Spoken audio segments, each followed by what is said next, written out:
SonicWall's got new firewalls and a cloud security platform. Kaseya announces Cloud to Cloud backup for Office 365. Meet the ChannelPro 2018 vendors on the Vanguard and a live interview with personal brand manager Lisa Shorr. All this and more ahead. ChannelPro Weekly, episode 73. Remember etiquette?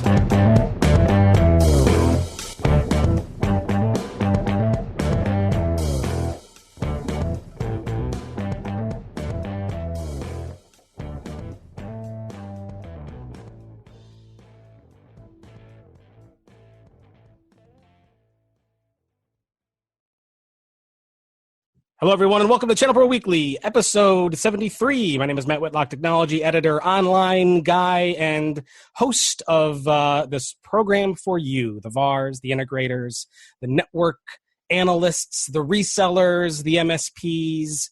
I could probably come up with about 500 other acronyms, but you know who you are. Oh, you know. And you know who else you know? You know the other guy on the line, our executive editor and awesome guy who puts ChannelPro together for you, Mr. Rich Freeman. Hello, everybody. How you doing? I think we're doing good. I'm doing good. How are you doing, Rich? I'm doing pretty well. I am back home. I spent the better part of 2 days down in fabulous Las Vegas, Nevada, at an HP show, but got back last night, and I'm here in Seattle. So that trip was interesting because you weren't actually on the Strip, right? That's correct. Yeah. So they HP was actually their event's still going on right now. They're hosting their Americas Region Executive Forum, which is where it's like a kind of invitation only VIP event for their best partners. And it was taking place at the Red Rock Resort and Casino in Summerlin, Nevada, which is like a 20-minute ride from the Strip. Well, that must have been kind of a nice change. Usually every time you end up in Vegas, you're like, in land of casinos. So that must have been nice. Yeah, well, and the Red Rock is a nice place. And yeah, it's definitely, I'm one of those people who enjoys a visit to Las Vegas for X number of hours, and then I'm ready to get the heck out of there. And the Red Rock is less of a bombarding kind of Vegas experience. Yeah, very cool. Well, that's a nice change. So, Rich, I'm doing pretty good. This is just another week here, working on some internal stuff for this week. But I'm hoping that we will be able to have a triumphant return of channel gear. And he sent me an email like several weeks ago that I kind of didn't respond to because I knew I wouldn't have time to do it, so I didn't want to set myself up. But I do believe that Channel Gear can return to the magazine for the June issue. Well, that's very exciting. Yeah. I think we'll be able to do that. So for those who probably have noticed, I've had a lot of stuff going on in the dev world here at ChannelPro. So I have not been able to contribute much to the magazine recently. I know there's some people who enjoyed the kind of interesting approach to some of the way I present content. And that is not something that will be gone forever. It is coming back, and hopefully be able to kick that going back in June. So, are you going to write about mouse pads? I could. You want me to write about mouse pads? I'll write about anything.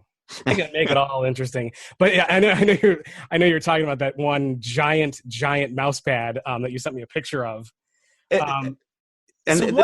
What was that? So, it was swag basically from HP. All the people at the show, including the media, apparently got some very nice gifts from them. And one of them, it's like even before I pulled it out of the box, I was dumbfounded by it. The box said mouse pad, but I mean, this was an enormous box. And I pulled it out and I sort of unwrapped it, and it's a mouse pad, all right, but it's something like 2.5 feet long and a 1.5 feet deep. And, I took, this was like 10 p.m. Tuesday night, and I was so mystified by this thing. I took a picture of it with my laptop on it, just, for scale, and immediately sent it to Matt. Like, explain this to me. What is this? And I responded back right away. Yes. And what did I say? You had a number of different. You will have to, and so you can kind of tick off the things that you said, and then I'll share something with you, because after that exchange of emails, I noticed that along with that gift and the other stuff they dropped off, there was a little card from HP that actually explains from their perspective why this mouse pad is more like a mouse blanket. Well, if you get stuck in a car under a bridge in the middle of winter, you could maybe use it as like I said. My explanation was I looked at it and I'm like, that's an awfully giant mouse pad, but for as a gamer, you can never have enough mouse pad. I think that was my primary primary explanation. But I would also say that there are certain gaming styles, especially as we get into VR and other types of games that utilize multiple peripherals, or actually even sometimes have utilized two mice. You could have your laptop in the middle and then a mouse on each side. It could also be like an ambidextrous thing. Like, look, now you can just put this giant thing on here, put your laptop in the middle, and it doesn't matter if you're right or left-handed. So I was kind of coming up with some ideas, but I am very curious to see what the card says. So what HP said, and you can tell me if this makes sense, because you are a gamer and I am not. They said basically that having the mouse pad this big allows you to have both your gaming laptop and your mouse on the same surface, and having them at exactly the same level, like the exact same distance off the surface of your desk or whatever, can improve gaming performance. I don't know if I buy. We're talking about a millimeter. I'm not really sure I'm buying that. I like my answer better. That's all I'm going to say. But it was still pretty cool. That's a pretty cool piece of swag, man. If you took your laptop, set up in a Starbucks, rolled out that mouse pad, you're going to be like all the gamers there are going to be like totally jealous. Yep. Yeah. So so you should do that. So if you're in Seattle and you're wondering who Rich is, he's the one with the 3-foot mouse pad. He might also be wearing it as a cape. Right. So very cool, very cool. I would say we are on a little bit of a time crunch today, partially because we want to reserve as much time as possible for take 2 of our of the interview that we did a few weeks ago that didn't get recorded, which we apologize for. But Lisa Shorr is going to be back on later in the show live to talk about personal branding and other things. So I'm super excited she's coming back. Really, really great content, yeah. And we're relieved and grateful that she gave us a second shot. Very cool. Yeah. All right. So stick around for that, because that's going to be, I'm sure, totally awesome. But we got a few news stories we're going to talk about, and a couple of quick stories. So, Rich, why don't we go through the news kind of post haste here? So, SonicWall is back in the news again with some new firewalls. Why don't you tell us about those? Yeah, so actually a whole bunch of news from SonicWall this week. And in fact, I mean, a lot of security vendors were making announcements this week because the RSA conference, which is, the big security vendor conference, takes place next week. Some people are getting a jump on that. In the case of SonicWall, as regular listeners and regular visitors to our website know, a couple of months ago, they actually previewed this big wave of products that they were going to be introducing, which includes their first virtual firewalls, their first web application firewall, and some other firsts. So mostly what they were announcing this week is that they have actually shipped the stuff that they began previewing a couple of months ago. But there were 2 additional bits of news in the story that I wrote about this week that are completely new. And so, first of all, they sort of slipped in an entirely new or really updated family of firewalls. When they were previewing this whole product wave, they did not include this updated set of NSA firewalls, which is sort of their mid-tier product group. So they've got some new NSAs out there, more powerful than the previous generation, and some other interesting features that they're replacing. And then the other thing, if you listen regularly, you've probably heard me talk about their real-time deep memory inspection technology, which is this thing they quietly developed behind the scenes and have been running from their threat intelligence center for a little while now, that has some pretty impressive abilities to snuff out hidden malware and just basically get around some of the really up-to-the-minute tricks that hackers are using right now to elude security software. So kind of an innovative technology, and they have extended it now basically so that it can inspect Office documents and PDFs, which obviously are, there are plenty of viruses, plenty of malware lurking in Office attachments and PDFs. So the ability of that RTDMI technology now to check those out as well is an interesting extension of that service. Yeah. Very cool. And so you said there was new firewalls. It's a new hardware line? Correct, yes. Anything interesting or notable there? It's really about more horsepower, basically. So, the big story in firewalls generally is there's a lot of encrypted traffic out there in the world now, which for the most part is a good thing, right? But encrypted traffic also can be used to hide viruses and malware and so on. And so you need firewalls that can decrypt and read that stuff, and that takes some processing power, especially as those volumes grow. So that's mostly what they did there.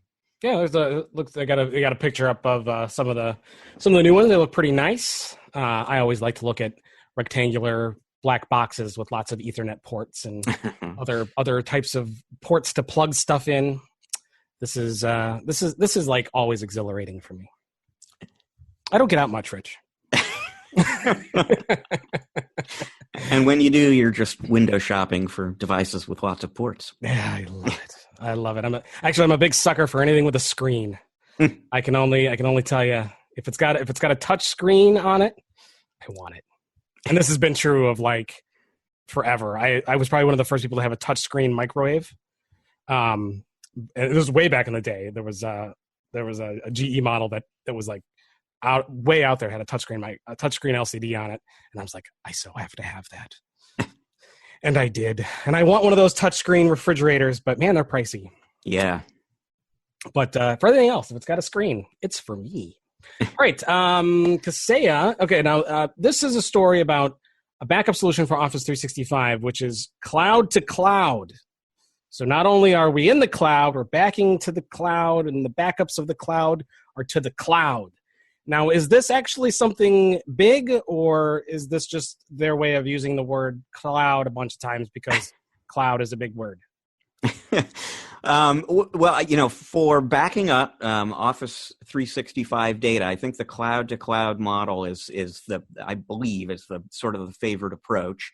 And it certainly makes things very simple from the end user side and the MSP side. All of the backing up is happening somewhere else, and it's really just a question of setting it up and making sure that it's all running the way that you have it configured. So what's going on here, basically? And it seems like Kaseya comes up pretty often on the podcast in connection with these alliance agreements. We spoke some time ago about their agreement with Unitrends to introduce an appliance-based BDR solution. And more recently, we spoke about their agreement with IT Glue to integrate IT Glue's documentation software with the Kaseya IT Complete platform. So here's another alliance agreement. This one is with Spanning Cloud Apps LLC, and I just think of them as Spanning. They've been around for a while. They are a major name in cloud-to-cloud backup of software as a service applications, including Office 365. And so they are Kaseya's partner of choice for Office 365 cloud-to-cloud backup now. And you can purchase that service, the spanning service from Kaseya. You can manage it and configure it and set it up and the whole deal from inside Kaseya's VSA RMM solution now. So essentially, this spanning solution has become part of the Kaseya product set, and it just expands the capabilities of the Kaseya suite. Okay, so for those who are still trying to figure this one out, I can make it pretty simple. Browser-based interface, you point it to your Office 365 mailboxes or Office 365 users, you hit a button, and it backs them up to another server. You don't have to install anything. Server side or client side, it's all it's all up there and very simple. Exactly. And that was why, when I asked, basically, you had other options, Kaseya, why did you choose spanning?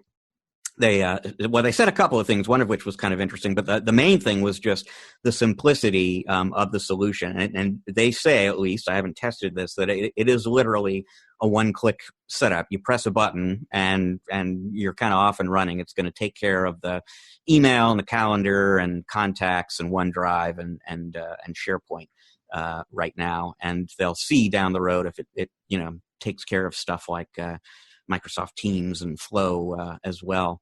The other thing they said, which was sort of interesting, so towards the end of my interview with them, I asked, okay, so you're doing cloud-to-cloud backup of Office 365 now.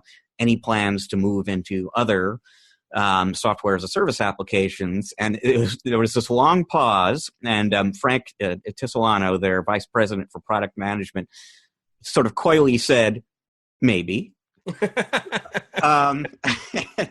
And then later on, when I was asking him, okay, why spanning? He said that they felt like this was an alliance that they could grow into. And they liked the fact that in addition to Office 365, spanning also does cloud-to-cloud backup for Salesforce and G Suite. So they absolutely did not, they didn't say, they didn't hint, they gave me nothing to suggest that those will be cloud-to-cloud backup options in the future. But reading between the lines a little bit, that's what it sounded like might be in the works. Yeah, it doesn't take much of a crystal ball to see that one coming. Yeah. But yeah, very cool. All right, so we got that article up. So hit the website there if you want to read about that. Lots of information on that particular solution. But Kaseya, and we have something that we've been talking about: devices as a service. D&H is joining that particular club. Yeah, how about that? Not and really not all that surprising. But I mean, we spoke about device as a service just a few episodes ago in the context of HP, and we Ingram Micro has been doing device as a service. Tech Data introduced that. There are a lot of different companies that are getting into that space right now because there are a lot of SMBs who very much like the idea of paying for their hardware the same way they pay for their software these days increasingly, which is via subscription payments. And off of the OpEx budget instead of the CapEx budget. And so D&H now has introduced its own device as a service program.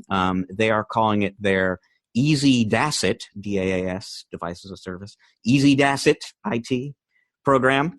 This is why IT people should never try to make it. I know. Yeah, I know. Except for me.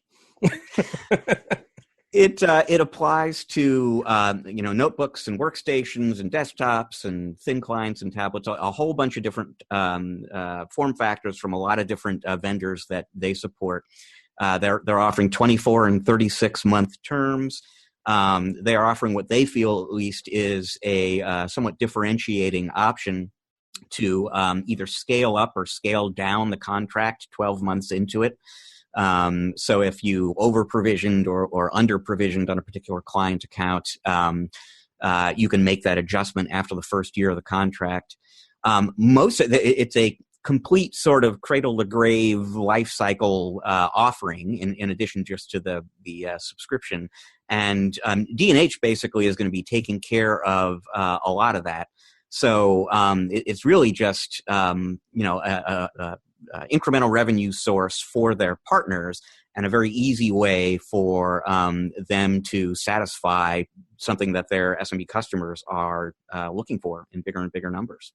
This is the future of how IT will be done in business.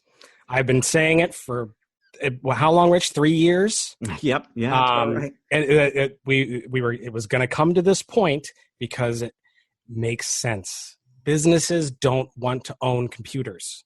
They thought they did, and they really had no choice. But they really don't, especially as the combination of hardware and software services becomes so glued together that owning the devices doesn't make sense. This is the future. I'm telling you, this is the future.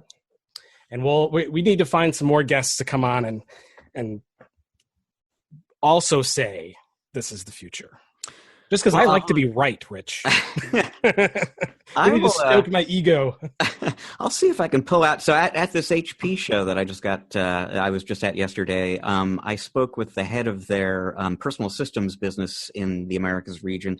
And this whole device as a service thing was part of the conversation. And I do remember, off the top of my head, I can't remember exactly how he positioned things, but I do remember asking him, how far does this go, essentially? Like, what percentage of your customers somewhere down the road are going to be wanting to buy this way? So I'll see if I can maybe pull that out, and possibly we can put that on in a future episode. That'd be great. That would be fantastic.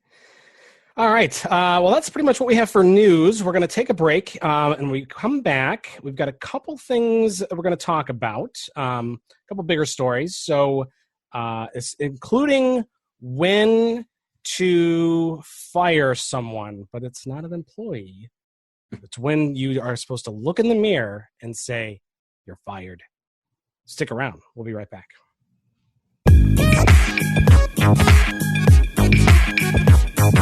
All right, and we are back with part 2 of ChannelPro Weekly, where we're going to talk about a couple of the meteor stories, and coming up very, very shortly, Lisa Shorr from Shorr Success talking about personal branding. It's going to be a great interview. I am totally looking forward to it. Rich, we've got the list of the 2018 vendors on the Vanguard out. Why don't you take a few minutes and tell people what the vendors on the Vanguard is all about? So first off, this is the cover story for our April issue. Just went up on the website this week. This is one of those highlights of the year for me, basically, where I get to call attention to some vendors out there in the tech industry who are underappreciated, up and coming, that just names you might not be familiar with and might enjoy being familiar with.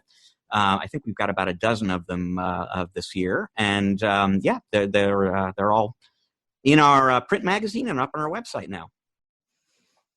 Very, very cool. So, why don't we take a look at a couple of examples of this year's vendors on the Vanguard, and then we can just let everyone go and find the article on the site, or wait for the April issue to see the rest. So here's one, somewhat randomly selected, a company called Recursive Labs. I don't know if you've heard of Recursive or not. I'm relatively new to them, but they have a number of different products, two of which sort of caught my eye, and they're called Request and Replay. And the basic idea is, that the kids today, Matt, they're into video. That youth. They just love their video. And essentially, this is just a different way to approach the help desk task. So using these recursive tools, your users can very, very easily and quickly create video of the problem they're having, send it to you at the help desk. You can look at what's going on, and then very, very quickly and easily record a video showing them how to fix it and sending it back. So you don't necessarily have to do that remote session and go in and do it yourself. And you don't have to get on the phone and force some person to explain something to you in words that's much more easily seen.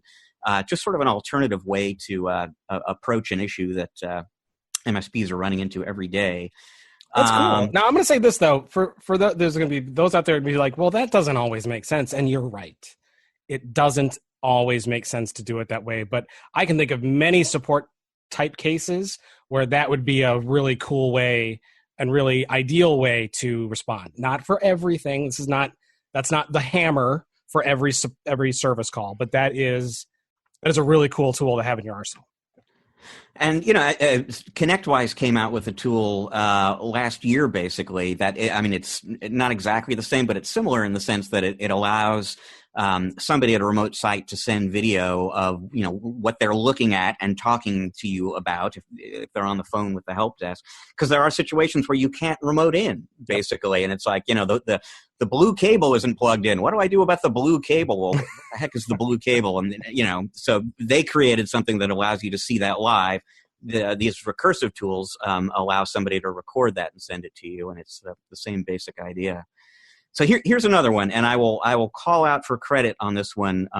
Ole Thordarson, who is the CEO of Alvaca Networks in the Los Angeles area, and I was chatting with him a few months ago, and he called my attention to this. So there are all these super cool, amazing, interactive, high-tech whiteboards these days from Microsoft, the Surface Hub, and the Google Jamboard, and Samsung has one now, and generally speaking, these products have like 5-figure price tags associated with them. And Oli came across something from a company called Anyreactive Limited. It's a Korean company. And they originally funded this on Kickstarter, I believe. And it's called the Go Touch. And I won't go into the details because we're kind of moving things along here. But essentially, this is a $280 device that I believe you can purchase through Best Buy that turns any whiteboard, any ordinary physical whiteboard, into an interactive whiteboard. And it can capture what you're writing on there and store it and share it and distribute it and so on. You kind of have to check it out to get the idea of what it does. But boy, it sure opens up that interactive whiteboard idea to a much, much bigger market. $280. Cool. I want one for my office. That's awesome. Yeah. Because I would love to have a Surface Hub, but usually it would just be me presenting to myself. But I use whiteboards a lot to kind of map things out in mind maps, and having an interactive kind of whiteboard thing would be really cool. And if it's only $280, it's like turning everything into a giant touchscreen. Right. Yeah. hence the whole problem I have, which we'll get into more of my problems later. All right. Any other examples, or is that a good start? I'll give you one more just because it really interested me when I first came across this company. It's called Wasabi Technologies, and it is cloud storage, but not cold cloud storage. They call themselves a hot storage provider. And all you kind of need to, there are really two things you need to know about Wasabi Technologies. And first of all, it is Amazon S3 compatible, but they say it is 6 times faster and 1/5 the price. That's thing one to know. The other thing to know is that it was founded by David Friend and Jeff Flowers, and those names might not jump out at you, but the other company that they founded a while back called Carbonite probably is a familiar name, and this is their new business. And so interesting stuff. I will be keeping an eye on these guys. They just came out of stealth mode last year at some point, and I'll be watching. Yeah, I know those two names. They definitely know storage. Yes, they do. No doubt about that. Very cool. All right, so we got one other story we want to talk about before we bring Lisa on, and that's when to fire yourself. Tell us about that. Well, the main reason I put this on the show sheet was just to call attention to the fact we are just beginning, and this is in fact the first installment of a series of webinars we're going to be doing that will be available to you via the ChannelProNetwork.com website. So, I mean, literally since the very first issue of ChannelPro, we have always had this column called Peer-to-Peer. And it features an MSP or a VAR, and it's somebody from the channel sharing best practices on how they run their business. And this person almost always shows up on the cover of the magazine as well. We are going to begin doing webinars with some of those folks. And so in addition to reading what they have to say in the magazine, you're going to have the opportunity to hear them say it on the webinar and ask them some questions about it. These are live webinars, interactive. I'm sure the recorded version is available for you now on our website, but if you keep up to date in your email and other venues for webcast invitations, you will see some others coming along in the months ahead, featuring former peer-to-peers, and you'll have an opportunity to ask these people those questions you've been burning to ask for a long, long time. I love it. Yeah, that'll be definitely something to look forward to. Very, very, very cool. All right, Rich, what do you say we move on to an interview? But Rich, this is not just any normal interview that we record kind of out there and then throw into the show. This one, this is actually take 2 of the infamous Lisa Shorr live interview. So, yeah. Rich, why don't we go ahead and introduce Lisa, and then, of course, I have to do the old public apology thing again. But we'll do that. But Rich, why don't you go ahead and introduce Lisa and tell us why we have her here. Yeah, absolutely. I've been looking forward to our second opportunity to speak with Lisa. Lisa contacted me last year. We hadn't met. I got an email from her and got to know a little bit about what she does. And I'll have her kind of provide some background on what she does. But she was interested in contributing to our website on a topic that no one else really talks about a great deal and that I think is really important for our audience, which is personal branding. And maybe as a starting point, Lisa, what is personal branding? Well, hello, everybody. Matt and Rich, thank you so much for having me on a second time. And I can see that we're recording, so I'm very excited here. So, second time for the first time. And two is a charm, and I hope I become famous and not infamous. So we'll see about that. We've got a little ways to go here. But so thank you for asking that question, Rich. So my background, I'm a marketer at heart. My degree is in marketing. My grandmother sold makeup for a living. My mother sold, skincare, cosmetics.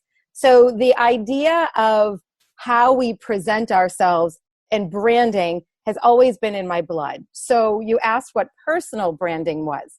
Personal branding means it's how you're perceived by others. What do you present to others? And that's usually in the way that we dress.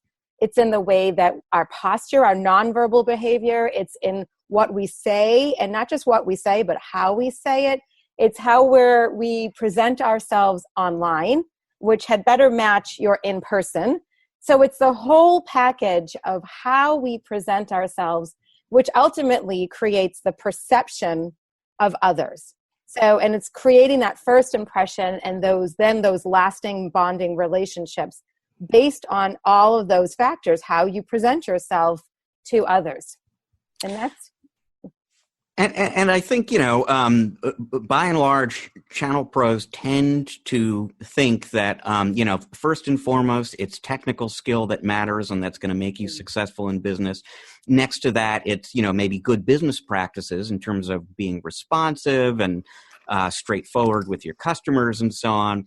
But I think a lot of that sort of presentation level stuff in terms of how you carry yourself, how you dress, and so on, I don't think a lot of people have that top of mind. And it really does have a lot to do with your ability to attract and retain customers. 100%. So I challenge all of the listeners out there. How many of you have lost clients or have had clients say, please don't send your engineer back to us. He's gruff or she's gruff. They roll their eyes. They have a tone in their voice and they make me feel inferior. Or maybe someone has said, don't send your engineer back. He's gross. His nails are dirty, or he's not groomed and it's just gross. And I don't want him touching my keyboard. I challenge everybody to actually look back in their database of experiences and because I've been in IT now. I've been with my husband, Eric, who founded our business 25 years ago, actually 26 this year. And I've been around for about 20 of it. And over the years, we have lost clients because of phone skills, because we've had clients ask us not to send engineers back. And I'm also a client coach now, an MSP coach. And I can tell you a number of stories. It's not really tech skills. It's often not the tech skills that clients leave us for. It's often soft skills. And so I challenge people to listen to that. So Lisa, do you think that's more indicative of something recent in society, or do you think that these people are being overly picky? I mean, like, are all engineers absolutely disgusting? I'm kind of engineer type, so I'm somewhat taken aback by this. No, definitely. And you know what, Matt? I see you, and I've seen you, and you're not disgusting. So, Well, thank you. Rest assured. No. What I'm talking about are those nuances. Now, there are so many engineers that are amazing and so many that are that are respectful and helpful and talented. There are factors that we have brushed under the rug for many years, because it's IT and we just sit behind. Everyone thinks that if you're you're a programmer, everyone thinks all IT people are programmers and don't realize that we're not all programmers, that many of us are client facing. And when you're client facing, it's all about the relationship and building that trust. And if you lose that trust because you're not connecting with the client or even the prospect, then you don't have that relationship and profitability drops. And, ultimately you could lose your business over it. I know it sounds extreme, Matt, but it's truly something that we all have to take stock in. And I'm certainly not summarizing it's every single engineer, because it is not. But what I am saying is that there are many stories and cases of clients and prospects leaving because of soft skills. Well, it's that term that I think you hit it right on the head, and that's kind of where I'm wondering if there's something much more recent in society, say in the last 10 or 15 years, with the rise of like IT kind of jobs, is that back in the day, you would always dress nicely for work, and you would always be kind and courteous and have good etiquette. And these days, it seems like those are skills that just aren't taught to kids anymore, maybe, and that's creeping into the workplace. They're not even teaching my kids cursive anymore. It makes me so sad. That beautiful script. But you're absolutely right, Matt. You know what? It's the whole world of technology has, in my vision and my view and my mission in life, has created a society of requiring data and information immediately. And we're distracted because we have to answer that email or go on that social media site.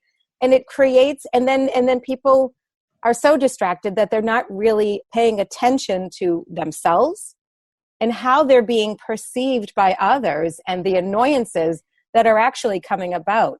And so I think you've hit the nail on the head that in today's society, it's not taking stock of, because we're so distracted with having information yesterday. Yeah, well, and you brought up phone skills too, and that's kind of one of my very picky pet peeves that I try to pound into my kids as they are getting old enough to answer the phone. And yes, we still have a house phone. I know it's weird, but like, but even when they have their own phones, I always found that, like, you talk to somebody on the phone as if you are talking to them in person, and you are engaged and listening and kind. And that's like my big pet peeve. And I know there's lots of people today, especially in the younger age groups, that have zero phone skills whatsoever. You're absolutely. They just rather text or send an email. This is one of my biggest pet peeves as well, Matt. And I have a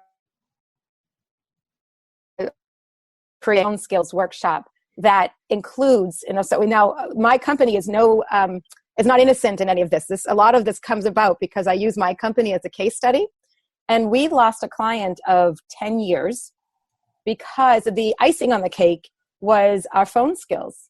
And our client said to Eric one day, he said, Eric, every time I call, you act like you have no idea who I am. And I've been around for 10 years, and I'm in your state, and my site, and I've trusted you with my site, and yet when I call, you make it sound like you don't even know who I am. And then it wasn't Eric, it was us poor training our receptionist at the time. And so so I have a whole script. I train my whole entire team on tone of voice and being aware of how they sound. I record all the calls in my company, and when I've done this phone skills workshop for other MSPs, I phantom call in and I check to see how they're answering the phone, and then I make everybody role play during it. And we have this really eye-opening conversation of, oh, you don't even sound interested when you're saying this, or you sound annoyed that you're actually answering the phone. And by the way, every single person in the company is a salesperson, whether they're a tech or a janitor. Whoever answers the phone has to answer the phone consistently and with an interested voice, an interested tone, or else you could easily lose connections like we did. It was very profitably painful for us to lose that. We should clarify. I mean, you wear multiple hats basically, so that the company you're referring to there. I mean, you and your husband are MSPs, and then you also have this consulting business, drawing on your experience in the IT world and your the marketing in your blood and imaging expertise. You also are a consultant to other MSPs. Right. I am a client coach for Robin Robbins in the Technology Marketing Toolkit. And I coach other MSPs on marketing and goal setting. I also have other clients outside of that I have worked with on a number of things, other professionals, not just MSPs, but other professionals on how they're dressing, on appropriateness of dress in various companies. And so I do have two worlds. But my image world always exudes in my MSP. So I let Eric handle the tech side of things, and all the people stuff falls on my shoulders for sure. And it's in your role as an image consultant that you've been contributing to our site. We've got a number of your posts up there. And the name of that business is Shorr Success, right? Correct. And the spelling on that is SHORR success.com. You got it. So you actually have a really fun, kind of clever way of organizing a lot of the key insights that you provide to your customers in this personal branding area. You actually take that word brand and use it as an acronym. So I mean, tell us a little bit about what the B and the R and the A, et cetera, all stand for. Sure. I try to make, because the MSP world is so technically driven, and we're full of acronyms in the MSP world as well. So I thought, you know what? Let me turn image into an acronym that other IT professionals will hopefully connect with. And so B for brand stands for behavior. And that are all of the actions that we take when we're in somebody else's presence. So are we going to be in a staff meeting and sit with our arms folded and sit back and stare out the window? Or are we going to be showing the other members of this meeting that we're present and we're interested to hear? So that's B, that's behavior. R stands for respect. And I always say respect has to start with respecting yourself and knowing that what you offer, what you bring to the table is something special. We all have unique talents. We should all share that respect and those talents with others. So much so that when employees demonstrate some sort of a great action or a testimonial from a client came in, recognize them, show them that you value your employees and what they offer and how they're helping to build the business. So that's respect. A for appearance. And I can't stress this one enough. It's what we wear. It's grooming.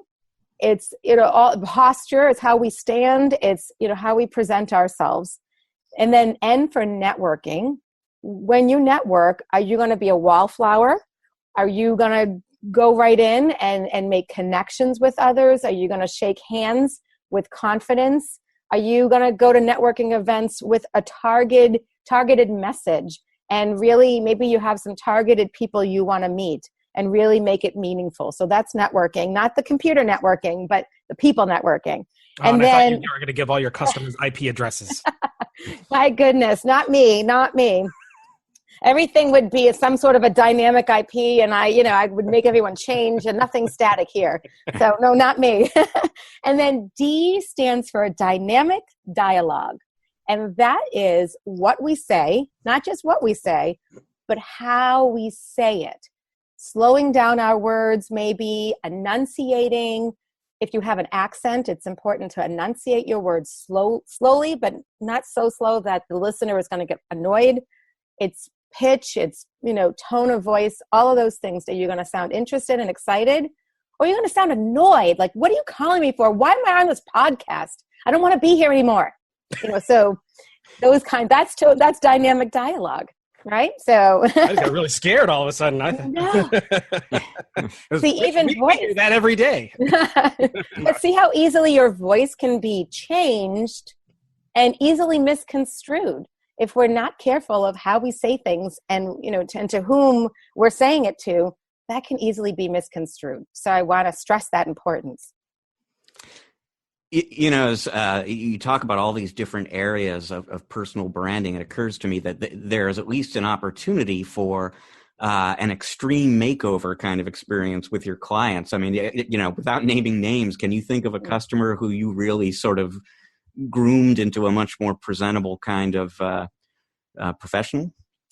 So there are a couple. One is a gentleman who was very shy. And this is more in terms of his presentation, like, delivering a sales meeting or getting out in front of the public and delivering a cybersecurity webinar and teaching this person that you should wear your logoed shirt. So we'll start there.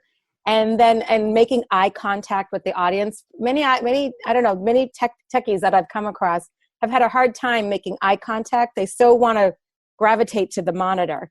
So for that, there was a gentleman who now delivers these workshops, and I've seen the recordings, and it's really astounding. There's also a woman who I worked with who was actually in the nursing industry.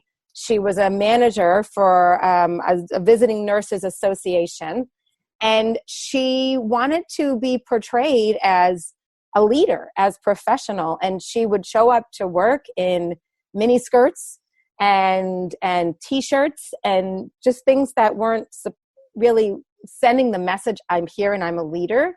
And so we went shopping and we picked out jackets with collars and skirts that are of the appropriate length that hit the knee. And I tell you, she really, I got an email from her probably 6 months ago saying, I can't tell you how amazing the people are and what they say to me, that they can't believe it's still me. So it's amazing when you change a dynamic of how we appear, the respect and the energy just shifts to one of, I want to hear what you have to say.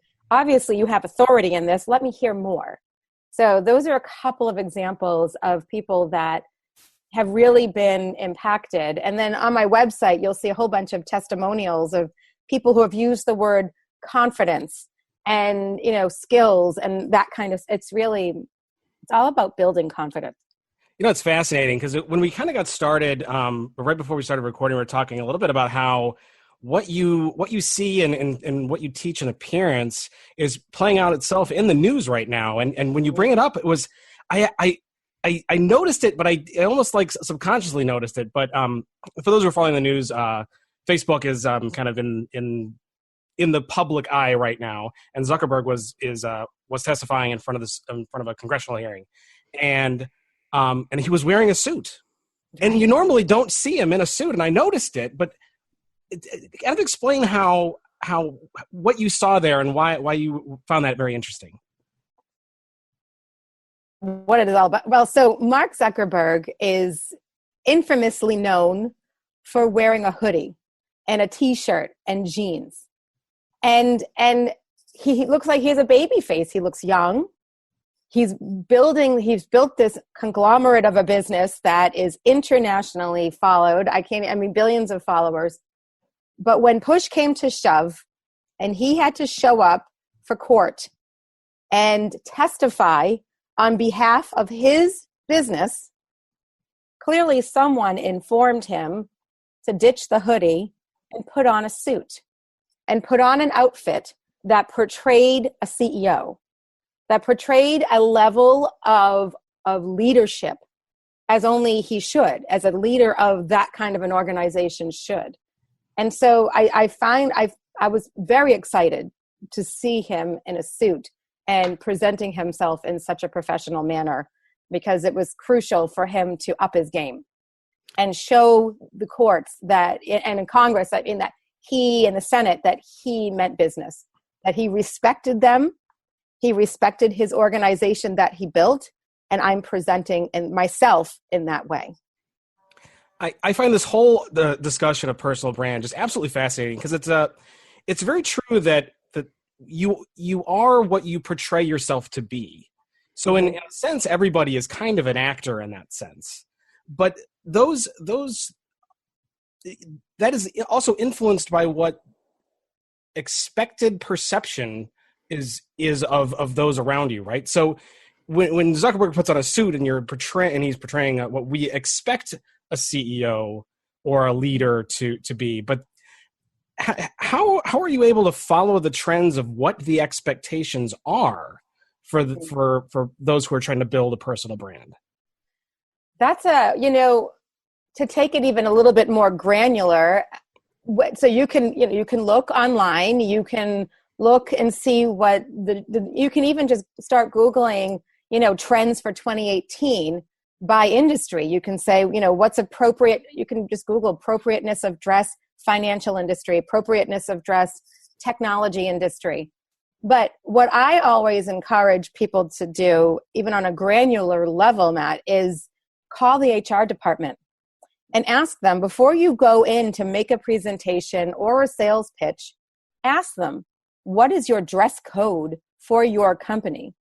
What should you, for Mark Zuckerberg, we know that the Senate and the House is a conservative body. So we know that they're going to be in suits because we're watching TV.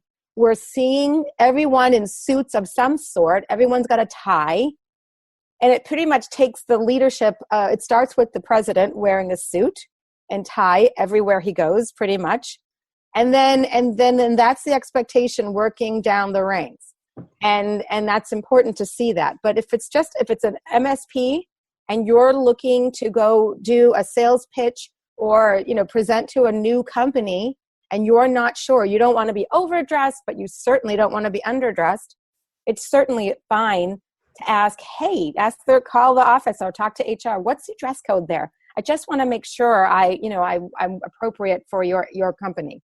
So, and I encourage everybody to do that and not just, it's always better to err on overdressed, but if you're really not sure, pick up the phone and call. And we're kind of talking about this as if you get a choice in the matter as to whether or not you're going to send a message, right? It's like your appearance and your behavior and everything is going to send a message one way or the other. And so it's just a question of, are you in control and sending the message that you want to send?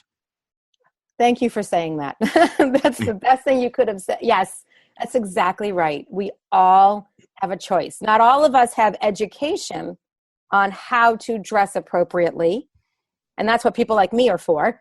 But we all have a choice on how we want to present ourselves and how we speak and the words we choose to say. We have a choice. Absolutely. So not to drone on about dress too much, but I'm looking at your website, shorrsuccess.com, that we talked about, and I'm looking through some of the personal style and image services that you offer. And there's a couple of them that I want to ask about. And one of them in particular is just because I know there's got to be some good stories here, is that you offer closet analysis and cleanup. So that actually means, like, do you go to like this person's house and like root around in their closets and like look at old shoes and stuff? Absolutely. Yes, I do. I have seen quite a few. Yes. So the whole process, so the idea behind a closet analysis starts actually with a whole personal branding analysis first. So I sit down with the client and we talk about their lifestyle, their role, and their ambitions. What do they want to achieve from this? Where do they want to, how do they want to be perceived by others? Where do they want to go? What do they want out of this? So we start there before we even touch a closet. And I also talk to them about their body shape, and we talk about shopping, all those kinds of things build into this whole analysis. So by the time I get into the closet, I know what their hobbies are. I know what their mission is. I know that some people just want to clean their closet, but for most, they want to get rid of clothing that doesn't portray them as a leader of some sort. They want to be portrayed as someone that you can connect with and be a leader. And so, yes, I go through piece by piece. I have the client try on all of the, as much with time constraints, but we try on items. We coordinate outfits. Oftentimes, we discover that there are outfits in there that they would never have thought to put together.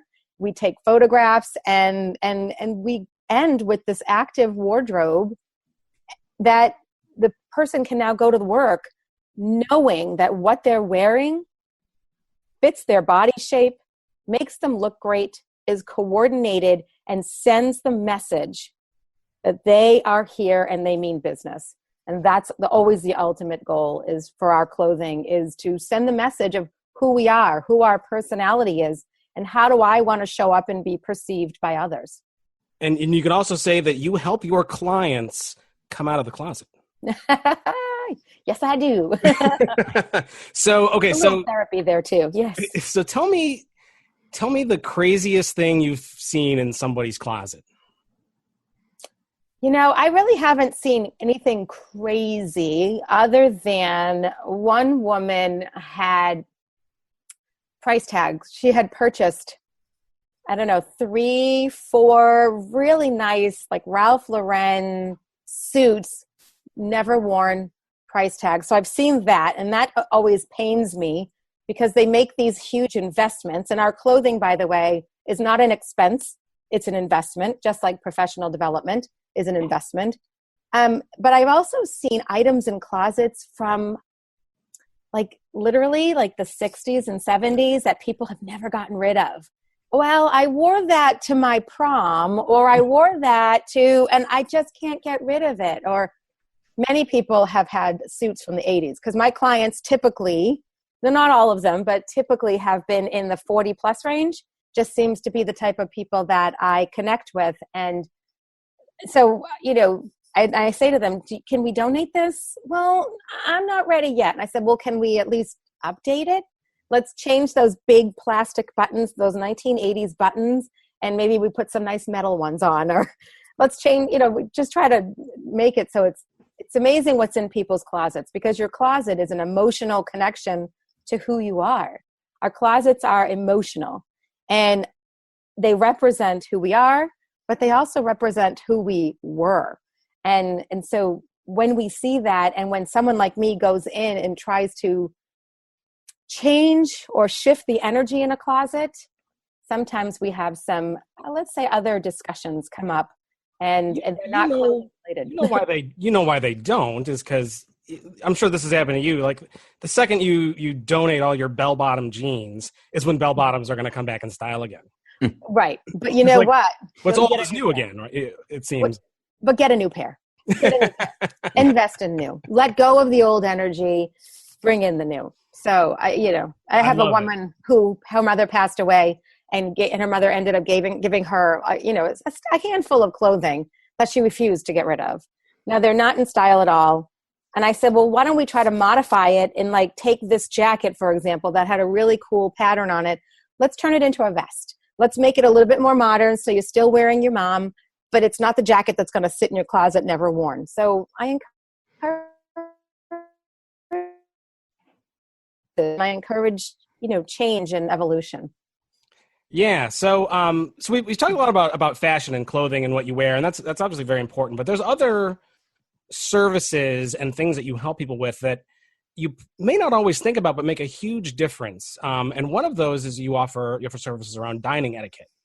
Now I'm going to ask you first. Like you are one of the 3 people in the world who probably knows what all the forks are, right?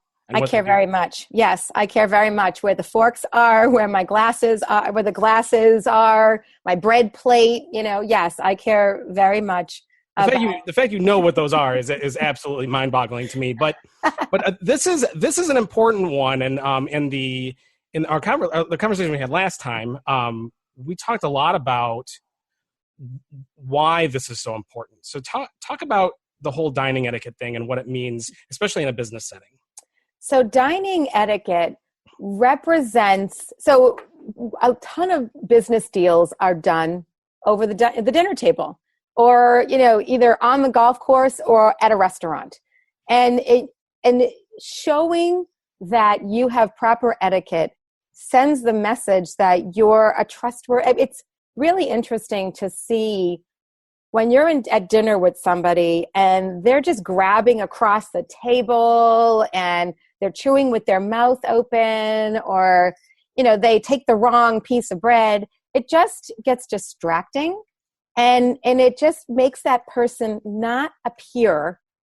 Now they might be, but I'm saying not appear. So there's a perception there. That word perception is such a crucial component in all of this, that they're actually refined or that they're actually professional. And they might just bring off the signals that, oh, these people have a lot of growing to do, or, oh, they have terrible eating skills. I don't want to work with them. You never know what's going to turn people on and turn people off. And then the other side of that is when we're interviewing, if you're going to, and especially this goes for those who are like salespeople in an MSP, if you're sending your employee out and they're making deals over dinner, so to speak, it's really crucial during the interview process and that you watch the way that they eat and watch how they're going to represent your company. Are they going to represent your company as a polished individual, or are they going to represent your company as someone who's just shoveling food in their mouths and making a mess and leaving that kind of impression? So, I mean, we just don't want to give chance anything, and seeing how people eat as part of the interview process, knowing you're going to send them out on the road to dine with other prospects and clients and represent your company. It's crucial to see them in action. Does that answer your question?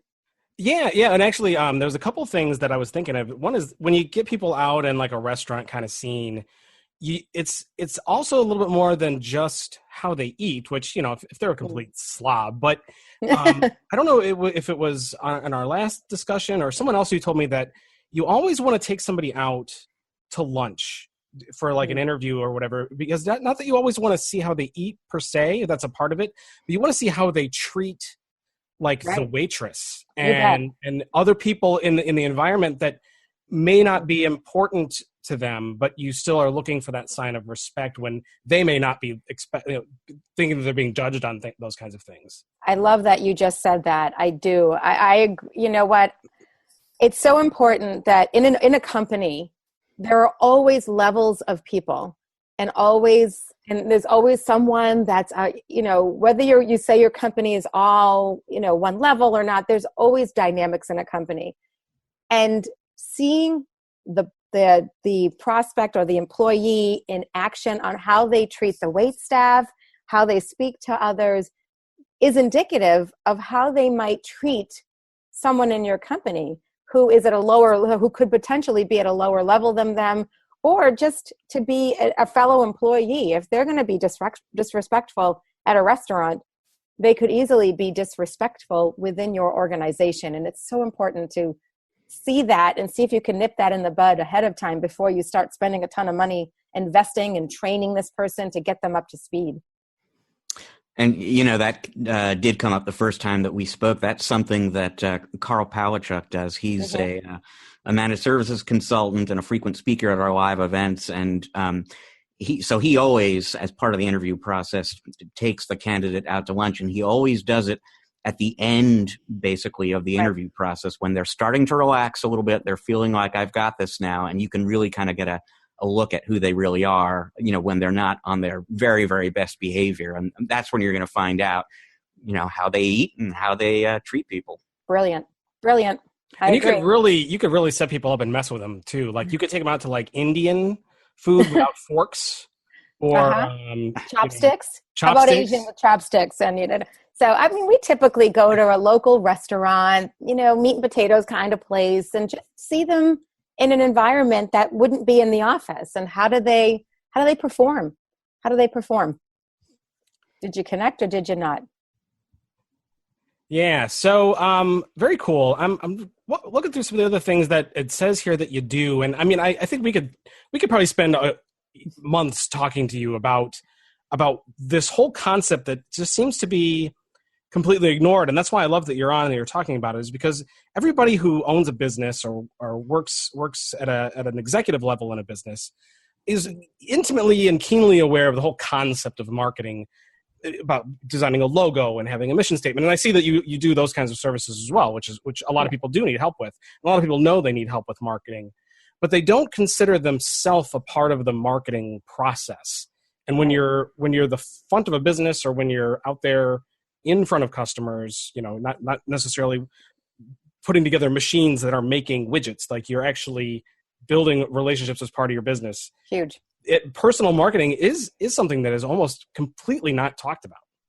It's really not. There aren't a lot of, in the IT world. It's not as much. It's not as prevalent, and we get so distracted in IT on a server crash. Lately, it's all of the ransomware attacks and all of that, the cryptos and the WannaCries, and that's been consuming our company too, my tech business. But we have to take a step back and know that our clients are hiring us because primarily, not just because we offer some different software packages and solutions, but because they trust us, because they trust that we are going to protect them. They felt something. We made them feel something. We made them feel safe. We made them feel like they're number one in our book. And so that starts with the employees. That's not just the leader. And I encourage all leaders, all CEO down, and HR professionals understand professional development. That's for sure.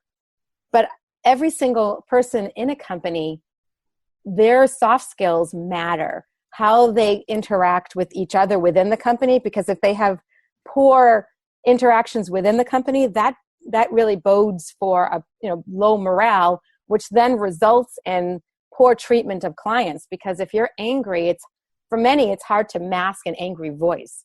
So that that then trickles down to the client level, and those trusting relationships could easily be lost. Easily. So I guess the big takeaway is that people buy on emotion. And so they buy based on trusting you and that emotion. Because many of us in the IT world, and many of you, all the listeners, we sell the same products. SonicWall firewalls, or whatever you choose, whatever firewall you choose, and whatever, antivirus software, all of that. We sell a lot of the same products, but what sets each other apart is that connection, that trust that's built. So to give somebody something to walk away with that's concrete, what would you say from a personal brand perspective are like the top 5 common mistakes, other than not paying attention to your personal brand at all? What are some of the common errors or common areas that you see that people often have to work on? Let's see, common mistakes. I would say number 1 is you're texting too much. You're not focusing. You're on your phone and not making eye contact. So number 1 is eye contact when you're in a conversation. I think that those phones are a benefit and a boon to building relationships. We're not paying attention to how we're standing and a strong handshake. So the way that we present our posture, including extending your hand for a nice, strong handshake. Oh, there's nothing worse than the noodle handshake. Yeah, we call it. And it's awful. So that limp fish is really a reminder, or a personal brand killer can easily be, oh God, this person is weak. If they have a weak handshake, oh my gosh, they're not confident and weak. So also think about what you're wearing. If I encourage MSPs to have logoed shirts, and if you're going out now, depending on what your dress code is in your company, but for all of the outside engineers, and when you're delivering a big presentation, stick a logo shirt on. Have some consistency. Look at your brand. So I think that what you're wearing matters a lot. So clothing. Another one is really thinking about understanding. Here's one that we didn't really talk about, but really understanding that our clients aren't as technical as us as we are in the industry. So we understand acronyms. We understand how Microsoft Azure works, or Office 365 works, but most of our clients do not. So being careful that you're not talking in what's called geek speak. So, and really putting it at a level that your clients feel comfortable with and understand. So I think I have seen that as a pitfall. What are you saying, Rich? No one here at this company talks in geek speak. Be careful. That's all I can say. That is definitely one of my bad habits. So I think those are the major things, really making that eye contact, handshakes, making that initial first impression, what we wear, as a quick recommendation, stick on a logoed shirt, make the investment, order some shirts for your company with the logo. Everyone should have one. It gives them sort of a team morale, and it's really great. It's a benefit for the company because you're providing some wardrobe for them. And then the other benefit is you're presenting yourself consistently to the world, and you're trying to bring in new clients. So, and then be careful what you say and how you say it. Geek speak is so prevalent in our industry. Sometimes I walk around industry trade shows and they initially start talking to me as if I understand how things work, and I don't. So I tell them, listen, I'm the marketer of the company. How can I bring you back to my company and market you? And then oftentimes the conversation will shift. So to a level I understand, because too technical goes over my head. I admit it. It's not what you want me for. So what you're saying is you and I are not going to be talking about the latest Intel chipset and the North Bridge and South Bridges and all that stuff. Couldn't even begin the conversation. Couldn't even begin. But I would challenge you to say, okay, what is it for, and how can I sell it? There you go. How do you make money? How can I make money at it? And then I will write about it and I will present it to our clients. So I say we all try to offer a lot of insight and bring a lot of people on to talk about ways that they can make money. And I'm going to say this is probably one of the most overlooked and underutilized things about your business that is probably preventing you from making the most amount of money. So I highly, highly, highly encourage all of you listeners to check out Shorr Success, SHORR success.com, and just kind of even just looking through the few tabs you have here and a few of the success stories and what you offer, it could really get people thinking about these soft skills and how important they are, and just reflecting on yourself. Clearly you hate it when you call somebody and the person on the other end is like a jerk on the phone or doesn't have the right manners. And just how that affects you. So if your employees or you personally are doing that, or not dressing appropriately and all that kind of stuff, this is the kind of stuff that you could really, really think about. And Lisa, I think you're onto something here. This is one of the big ways that our listening audience could probably start making more money tomorrow if they did your program or thought about these things. And I will just add that in addition to visiting Shorr Success, visit ChannelProNetwork.com, where Lisa is contributing content to us, because she is every bit as insightful and interesting and articulate in her written work as she is on the podcast here. Absolutely. We are delighted to have your stuff on our site. So check that out too. And we'll have links to that content on the show page for this episode. Yeah, and if this was like a call-in show, I think we would just be inundated with questions for you, Lisa. I've done this I get on to branding talks in the Robin community, and I jump onto some of the newer members' talks, and inevitably there's a ton of conversation about, I had a tech who did this, and I had a tech who did that. So the conversations tend to now come out of the woodworks, where oftentimes we just push it under the rug because there's something that's so much more important to deal with, such as a server crash, which I get that's crucial, but image and branding is all about retention and client retention. And if we don't have client retention, then our profits, we lose our profits. We could go out of business. I mean, it's not even the retention, it's the retention, and it's not scaring off prospects. So we're trying so hard to get phones to ring and build our businesses in whatever way we can. And we don't want to scare anybody away. We want to encourage people to come in and be a part of our community. So I'm part of your world. And for those who like shopping, this is a great excuse to go shopping. Take me with you. Take Lisa's up for shopping. I love it. I love it. So we're gonna throw some a general request out to the listening audience. Send in if you have questions for Lisa, send them in. Podcast@channelpronetwork.com is the email address. And if we can get a collection of them together, I am more than confident we can get Lisa back on for another segment, and we can just address some of these questions. And I bet there's going to be some pretty interesting ones. I'm happy to. I think that this is prime time. Technology has created a world of hiding behind our phones, our laptops, and this is the time to now really shine, and everybody has that. So please send in your questions, guys and girls. What do you have? What do you want to know? And I'm happy to, help that and help answer your questions. Fantastic. Well, thank you so much, Lisa, for joining us. Rich, anything else for Lisa before we let her go? No, I just want to thank her as well. My pleasure. Thank you guys so much for bringing up this topic and for sharing it with your listeners. I'm excited. And thank you for the opportunity to write for your magazine and for ChannelPro Network. I have another one coming. So awesome. I'm halfway through it. And so I will be sending that to you, Rich, as soon as it's done. And I just appreciate the support and the enthusiasm deeply.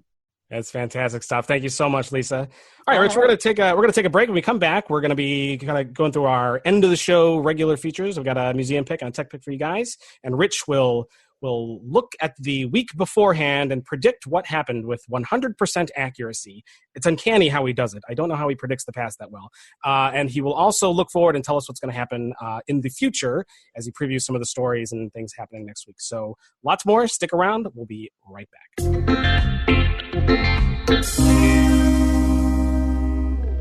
All right, and we're back with part 3 of ChannelPro Weekly. We're going to do some regular end of the show roundup kind of features. I do have a museum pick and a tech pick, minor ones today, but I think worth talking about at least briefly. So for those who know, I'll do a quick little intro here. I have a hoarding problem with electronics. I always have, and I have this giant, vast sea of PC and consumer tech and all kinds of stuff going back pretty far. I'm a big collector of this kind of stuff. So I like to bring out one at each show to kind of talk about its historical significance, and I often kind of tie that with a recent tech pick. So, Rich, I did not give you a link, and I apologize for this, but I'll put a picture of it. If you want to search for it, you could probably find it. So my tech pick this week is the Nokia DT910, and I realize I put that in our notes wrong, Rich. I apologize. The DT910, and what this is is this is a piece of hardware that I got to coincide with another device that I don't know if I've called out on the show yet as a tech pick, but I will at some point. This was an accessory for my Nokia 920, which was a very, very historically significant cell phone. It ran Windows Phone 8. But what made it interesting was it was one of the first phones broadly distributed in the United States that had built-in wireless charging. And the DT910 was a Nokia branded QI, I guess, wireless charging stand for that particular phone. And even today, I mean, it was just and that phone is what, 4 years old, 5 years old now at this point. I mean, that was how far ahead of the game they were with that phone. There was lots of technological kind of firsts in there. But the fact that it had the built-in wireless charging was one of them. And now even today, like the iPhone just recently, and this latest version of it just got wireless charging built in. And they had it in did the S7 have wireless charging built in? I can't remember. But I know the S8 does for sure.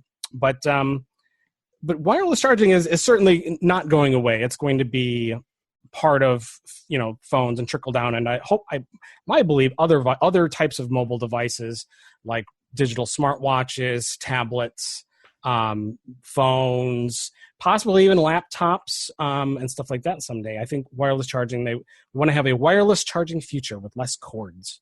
Does your phone have wireless charging, Rich? Well, if it does, I'm not taking advantage of it. Basically, I still plug it in. It's funny because I was thinking of you last night. I saw an article. I think it was on The Verge, and the title was pretty much along the lines of "I miss Windows Phone." and it was this guy explaining, there was all this great stuff about Windows for all the problems it had. It was ahead of its time in a lot of ways, and so you're not alone. There are other people out there who feel that way.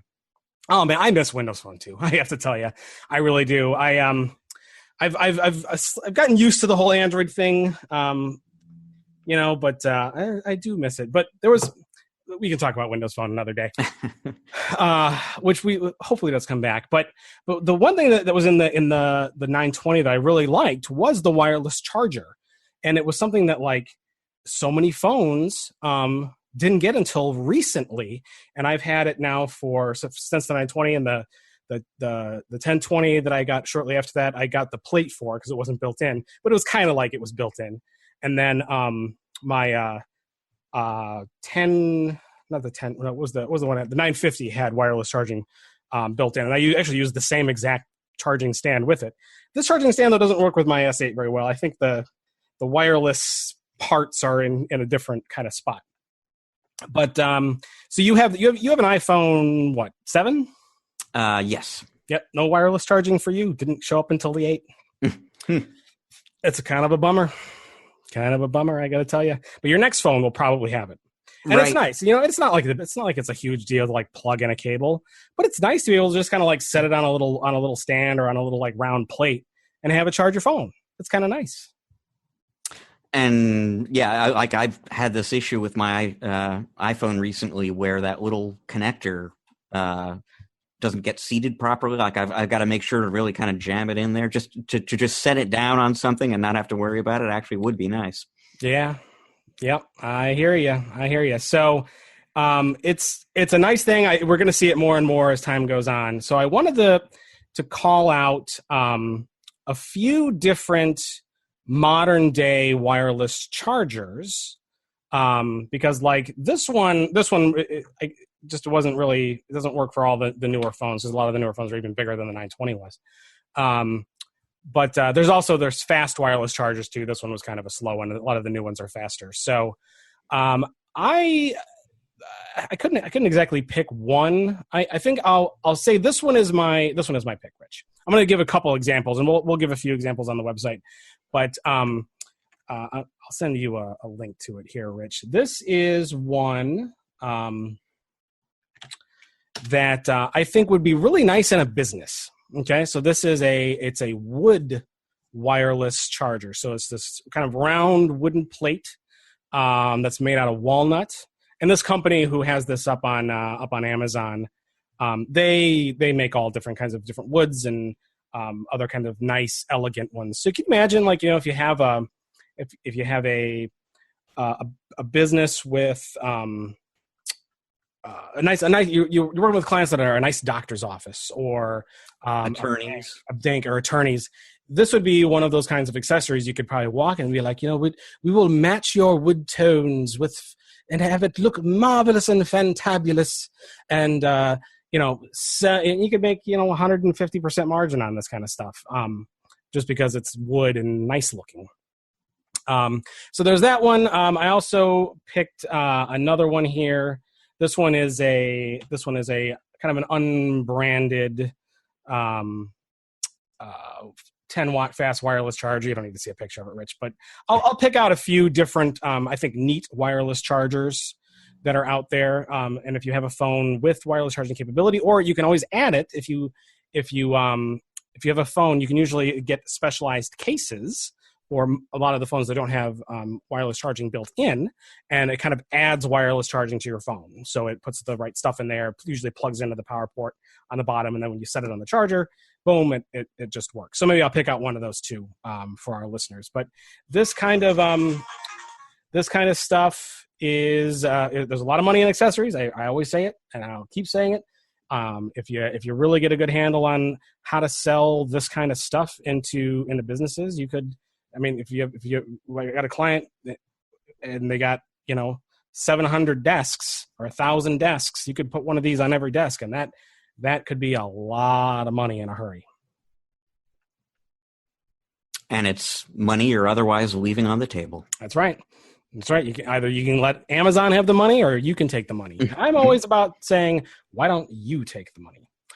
All right. So that's my my museum pick and my tech pick today. Rich, tell us what has been and what will be.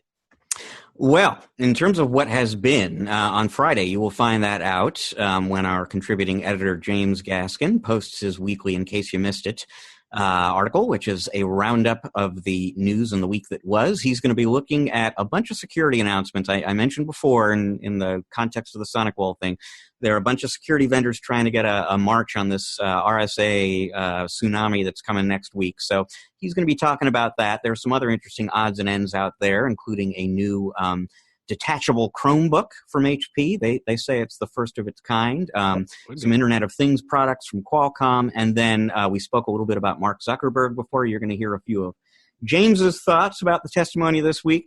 And then looking ahead to next week, it's a big one. It's a big week, folks. And the main event is RSA. So there's going to be tons of security news, but the Channel Partners show is taking place in Las Vegas. ChannelPro will be there. There's an ASCII event in Austin. The Q2 SMB Tech Fest event hosted by our friend Dave Seibert takes place in Anaheim. I will be attending that as well. So lots and lots going on. Very, very cool. Excellent. All right. Well, that's going to end it here for episode 73. If you have questions, comments, questions for Miss Lisa for maybe a future show, send them to us, podcast@channelpronetwork.com. We are Channel Pro Network on Facebook. I am at Matt Whitlock on Twitter. Rich, you are? At Rich Free. And our Channel Pro account there is at Channel Pro SMB. So follow us on the socials. And if you haven't yet, hit up iTunes or Google Play, Stitcher, wherever podcasts are aggregated. Soon Spotify, I hope. I still haven't heard anything back from them. But I'm trying to get us into Spotify podcasts as well. So keep an eye out for us there, but subscribe. It really is the easiest way to get Channel Pro every week. It just kind of magically appears on your device when we put a new show out. It's the wave of the future. In 2009 prediction, podcasting will be a thing.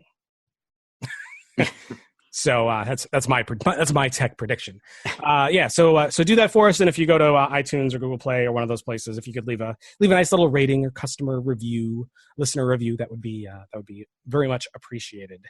So then that wraps it up. So on behalf of Mr. Rich and everyone else here at Channel Pro, I say thank you for listening, and we will see you all next week.